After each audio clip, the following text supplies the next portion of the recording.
Good morning. I'm Holly Scott here at 160 Studios with my friend Adam Rosenwach from Deerfield Catalyst. He was able to stop in on business and visit and have a little fun with us. So thank you for joining. Thanks for having me. Yeah, no, it's great to be here. I hope you can share with the listeners here a little bit about Deerfield and the history there, because it's quite fascinating. Yeah, so Deerfield Catalyst is a joint venture between Deerfield Management and Caridia. So before we were Deerfield Catalyst, we were called Caridia. It's an incubator started by Mark Gelfand and Howard Levin. They like to say, well, I guess we like to say that they're the most famous people in med device that you've never heard of. They're not great at PR, but it's fine. They're great people. So Mark and Howard were the initial brains behind Ardian, a lot of the IP from eValve, Respicardia, Reprieve, and a new company which is really exciting called Axon Therapies. And so basically these guys have just a very, very deep understanding of physiology and are able to look at the biggest problems in healthcare and think of a new way that they can be solved and new therapies. Howard Levin is a heart transplant cardiologist, so he's an MD. And Mark is an engineer and focuses on intellectual property. And about 10 years ago, Zora Engelman, our chief scientific officer, and I joined them. They're a very wonderful and fun and strange team. Very unique duo. That's their accomplishments. Of course, I followed for many years over the decade, and I have to call out. I can remember the day that I saw the headline when Medtronic had acquired Ardian. It's a big deal. Yeah, I mean, 800 million. I think we all stopped and said, "What?" Yeah. You know, but the eValve technology, I mean, the Respicardia technology, so many novel, cool things. And you hit it on the head. The founders have the experience, the track record, and the know-how, which is really interesting because they're able to shift direction too. They're not exclusively heart failure. Right. They're not exclusive neuromod. They're not exclusively, one particular market. I think that's quite unique. Yeah, I think they're the people that the industry goes to when there's a problem and it's time for like a very, very pie in the sky, white space solution to it. So sometimes these ideas have come from literature and from talking to professors. Other times VCs have approached us when we were Caridia and said, here is a company we're interested in, but we don't like the way that they're doing things, or here is a major unmet clinical need. Can you think of a solution in that space? They're great. Interesting. So there's independent partnerships as well as strategic partnerships. Yeah. Before Deerfield Catalyst, we did everything we possibly could to bring in money to chase after these big ideas. Fascinating. Yeah. So place in New York City, right? Pretty cool ecosystem. 26th and Park. Yeah. It's called the Cure Building. Mm-hmm. So it's a building owned by Deerfield Management, and we occupy half of a floor on it. Okay. We've got a lab. We're able to build prototypes and test things out, and it's prime location. And what's cool is in the building, so there's us on the third floor, med device, but there's all sorts of healthcare innovation going on. There's pharmaceutical, biotech, digital health, and I guess the idea that kind of lost popularity post-COVID of being in person and running into people in the hallways, that is actually occurring. We're mostly in person, and it's occurring in that building. We're meeting people that we would have never interacted with. I mean, I'm sure like the med device community is pretty small and pretty tight-knit. But there is so much innovation to happen once we leave the confines of our comfort zone of med device. And that's what we're achieving in the Cure Building. That is, I love that forward-thinking way of approaching the business, because you're right. Joe and I were walking down memory lane this week for a project we have coming up, and thinking about, we were there with the first stent. We were there with the first restenosis project. And then, let's treat restenosis with drug-eluting stents. Let's do, renal hypertension. These innovations happen because there is cross-communication amongst the various players. It's not staying in a silo. Yeah. And and I do believe we are seeing 100% return to being together to collaborate and being in an area that can facilitate that. Absolutely. Absolutely. I mean, it's so interesting though, like how different these worlds are of pharma, of device, of digital health, and how little interaction there've been because they're just much different cultures. Yes, very different. And there's so much value that we can get from crossing over these things. And it takes a little patience and understanding. Yeah, I'm not good at patience. Yeah, I know. We all we get a little older. It comes with time. It's something that we've seen organizations struggle with, Yeah. and then come back to and say, okay, now it can work better because we've learned, and Yeah. But it truly is an interesting dynamic in the market. So great building, great resources and team that you're tapping into. Yes. Yeah. So while we're chatting about that, perhaps we jump into what it means for an entrepreneur. I work with young companies. I work with individuals who have brilliant ideas that want to bring them to clinical use. They want to bring them to the patient. Yep. Where in that process do you recommend an entrepreneur consider a partnership with Deerfield? I will give you my least favorite answer that I get all the time. Okay. It depends. Okay. I really don't like that answer, but it's like the answer to everything, right? It is. The world is gray. Yeah. So there's a lot of different types of people that work really well with us. There are academics who have been spending the past 10 years in an area and they've come up with something and they want to be part of it, but they don't want to leave their job that they have. So that type of entrepreneur comes to us and we work together, but it's really us pushing things forward and they're kind of a very involved, maybe like chief medical officer. Okay. Okay. So that's one route. Then there's a young entrepreneur. And the reason they come to us is because maybe this is their first time going through the whole cycle of entrepreneurship with their own company. And we have experience, we know what to look out for, and we make a very good partner. Also, oftentimes a young entrepreneur has a lot of trouble raising money. And we have access to venture capital and also the reputation that people trust investing in us. So young entrepreneur is also a wonderful partner for us. And then there's also the serial entrepreneur who's done really, really well, and they're looking for their next project. And they also would come on board. They're like an entrepreneur in residence, and we would explore new projects with them, and they would then spin out with that project. I guess on that, I didn't really touch on like what is our model as Deerfield Catalyst. So what we do is we take ideas from the very early stage. We get clinical data as quickly as possible. And once we get that, we hire on a team, usually what we call a champion. And that company spins out of our organization and operates on its own. And we act as a very involved board of directors to that company. Because what we are great at Deerfield Catalyst is the very, very early stage de-risking of a project, of getting it to the point where venture capitalists can be comfortable investing in a Series A, $10 to $20 million. That's gold information right there, because that's where the entrepreneurs tend to struggle. The early, the valley of death. Exactly. And the wraparound resources, at least eyeballs from a potential investment perspective. That's a huge advantage. So you'll work on concept. You'll work on potential. How far will you go? Will you go into rapid prototyping, into preclinicals, clinicals? We typically will go, say, the first 20 patients. Okay. And then we'll step out. Okay.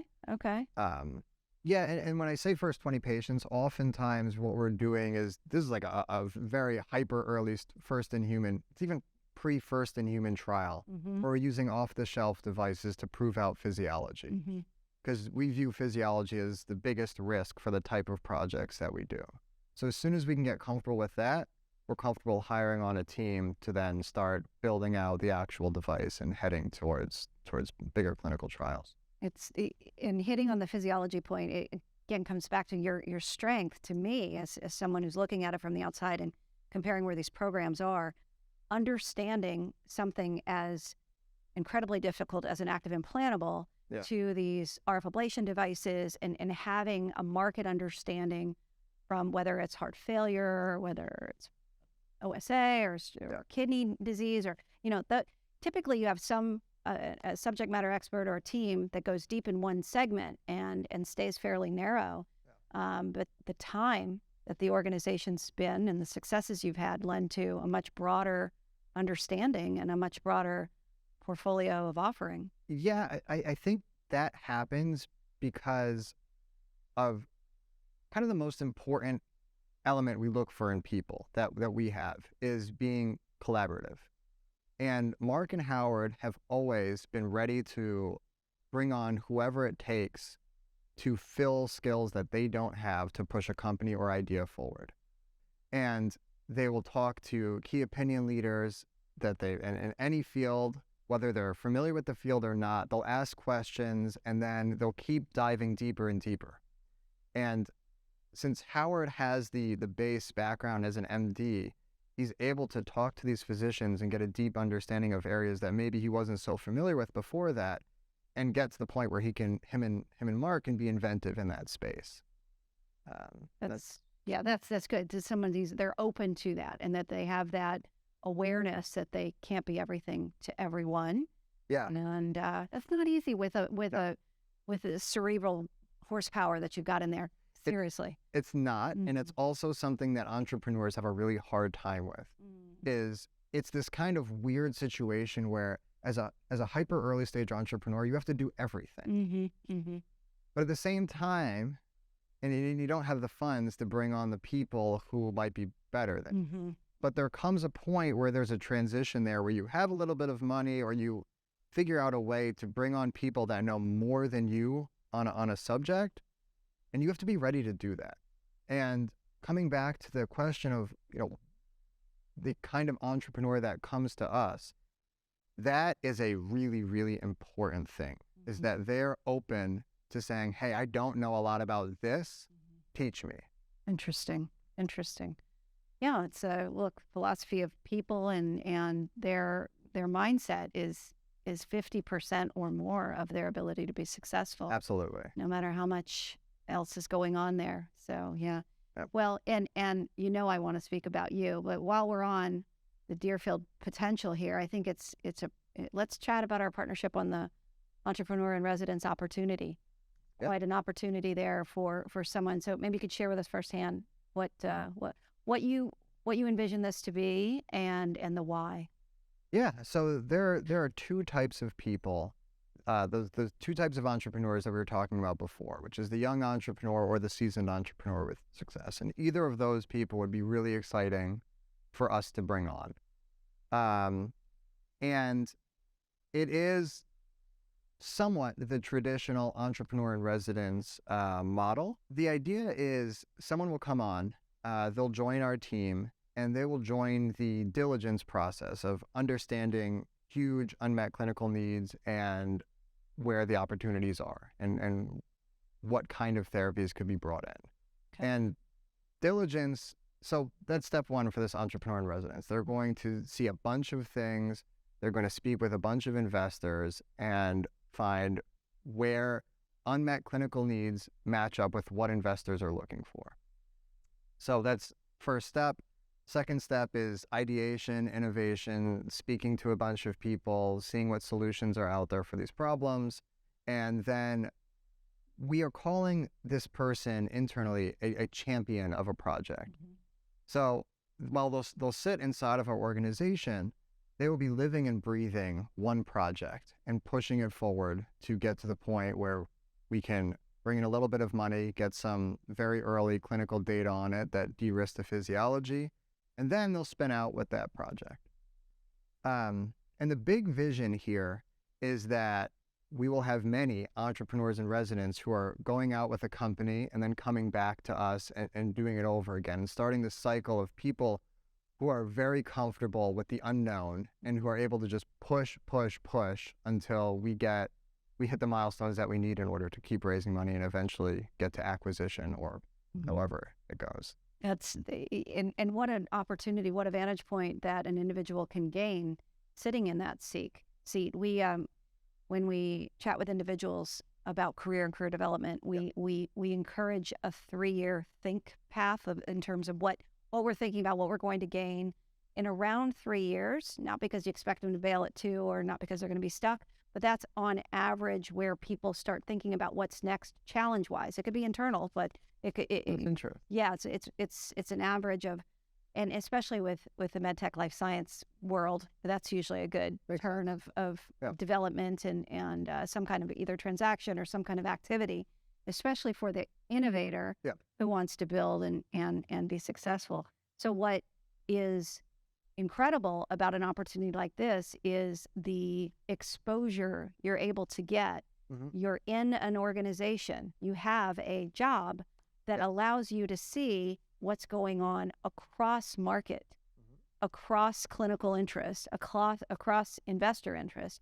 In the young company world, our phrase is, it's always where market sentiment and innovation intersect is where the opportunity is. So what better place to see it than sitting inside those conversations and sitting inside an organization with something like this kind of an opportunity. Yeah, and it's way less risky than being an entrepreneur too, because you have a job. Absolutely. Absolutely. It's really hard to just run with an idea and not get paid. Yeah, well, tell our J&J people that got slashed in the last 2 weeks about stability, and we could get on a whole different tangent. That's a whole it's a whole different tangent. But it comes back to and driving your own career. Really understanding that it starts with you, and wherever you choose to spend your time and what exposure you're going to get adds to your bandwidth and to your marketability downrange. And as someone who's considering something like this, and they've done other things along the way, entrepreneurial ventures or being pulled back into innovation, this is an opportunity that can offer that exposure, experience, not to mention network and working with some of the best and the best and the best. So yeah, it's quite an opportunity for the right person. Yeah, I'm really excited about it, because also, I mean, a lot of the conferences you go to, a lot of whatever in medtech, it's been the same people for like 20 years.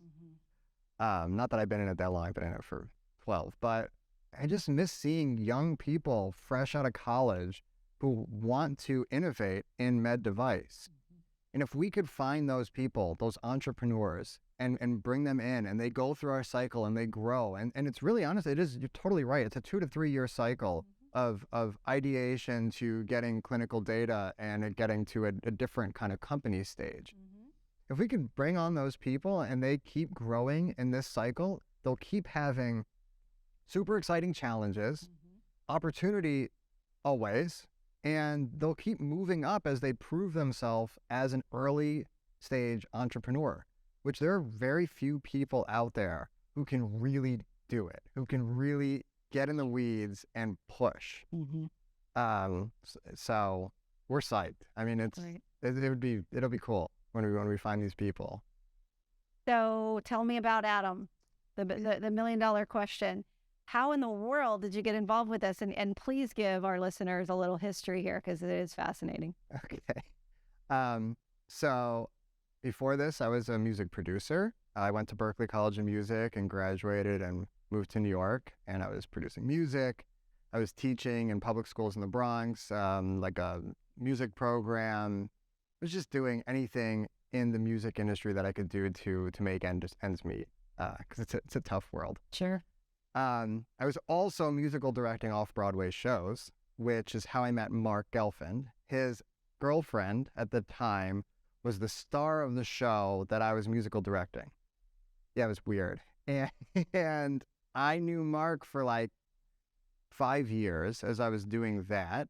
And I don't know how this happened, but I was doing the taxes for his girlfriend at the time. I was helping her figure that out and understand business expenses. I didn't know anything about that, but apparently I knew more than her. And then a kind of weird detour is I got obsessed with airline points and miles.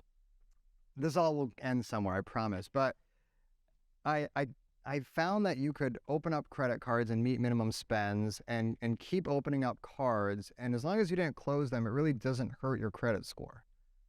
So I did that. It was playing that whole credit card game and got 2 million points in a year and started flying around the world in first class and staying at 5-star hotels, even though I was making 20 grand a year and had never left the country before that. And Mark saw I was doing this and he said, "Hey, can you do that for Howard and I?" And I was like, "Okay." And he's like, "Also, can you manage our books?" And I was like, "No, but okay." And that's how I started with them. Love it. And they have the philosophy, which is popular in med school, of I hope I'm saying this right. I believe it's watch one, do one, teach one. Yes. So that's what we did. That's what they opened up as an opportunity for me to grow in the job. So it started with finance and accounting. We had a consultant. He taught me how to do it. I started taking it over, and then I showed Mark and Howard how I did it. It moved over to legal and closing deals and understanding that, HR. And so today I'm the chief business officer, chief financial officer of Deerfield Catalyst. And I have recently learned the phrase or the term, which I love, Olaf, from Frozen, but Olaf stands for operations, legal, accounting, and finance. And that's what I do. I manage all of that. And so that's been my path. And I went back to school to get an executive MBA. I guess that was 3 years ago. And during that time, I finally was able to add up why this all makes sense. And the reason is because as a musician and as an artist, you have 3 really important elements. One, you have vision, and you see yourself as a part of that vision and how you could get there. You see a pathway to it. I saw someone on stage and I said, I want that to be me one day. You have vision and execution. You also understand growth, because practicing, you understand you get better, and understanding that if you put work into something, you will get better at it is really, really important for people. I know it sounds like super basic, but it's this growth mindset of always trying to be better that we look for when we're hiring, and it's something that I got from going for it as a musician. And then finally, as a musician, I had a really deep intrinsic motivation. What I was like, when I introduced myself to people, I was a musician. I wasn't like Adam. And that's something that's really common for people who go for it in the arts. And that translates to your job, because now in my job, everything I do is very personal. Like, I want to always be the absolute best version of myself. And that training was from music. And I started to put this together during business school, and I'm actually writing a paper about it. I'm super fascinated with it.